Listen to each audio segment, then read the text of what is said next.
Halo guys, kita ketemu lagi dengan Pak Desur Vlog. Untuk kali ini kita masih akan di sekitar Keraton Ratu Boko, khususnya mengenai peninggalan-peninggalan sejarah terkait dengan adanya 35 kolam yang ada di sekitar Keraton Ratu Boko, dan juga mengenai keputren yang berada di sekitarnya.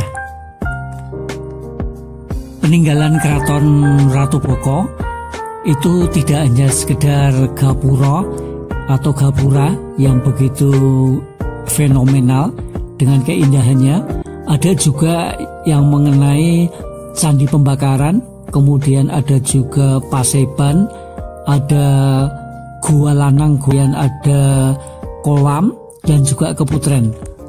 Semuanya indah. Coba kita lihat mengenai kolam dan keputren ya. Letaknya kolam dan keputren itu berada di bagian belakang atau tenggara dari gapura. Jadi tempatnya memang agak jauh, sedikit jauh dari gapura, tapi sebetulnya di tempat ini kita bisa mendapatkan gambar-gambar atau pengalaman-pengalaman sejarah dari Keraton Ratu Boko ini yang begitu indah, yang bisa kita lihat sampai dengan saat ini. Kunjungan saya ke Keraton Ratu Boko itu pada bulan November 2021 pada saat musim hujan. Jadi kolam-kolam yang dulunya terlihat ceruk-ceruknya, tapi saat ini sedikit tertutup air, tapi tidak mengurangi keindahan dari sekitar kolam ini. Jadi kolam di Keraton Ratu Boko itu dulunya merupakan tempat mandi, di samping juga sebagai cadangan air yang mencukupi kebutuhan keraton. Sekarang saya posisi di ujung timur pendopo keraton yang letaknya di atasnya kolam dan keputren. Kita lihat kolam dan keputren begitu indah. Sebentar lagi saya akan coba masuk ke lingkungan kolam.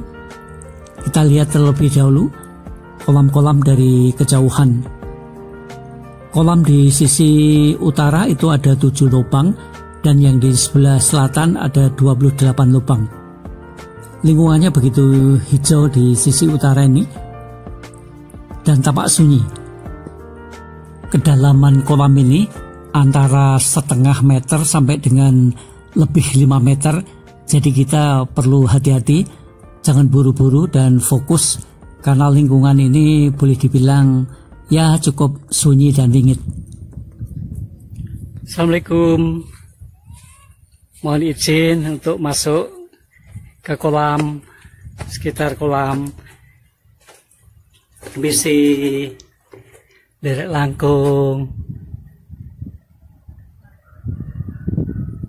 Begitu kita melewati gapura kolam selatan, kita langsung melihat ceruk-ceruk daripada kolam Keraton Ratu Boko ini, yang sebetulnya dalamnya ada yang lebih dari 5 meter.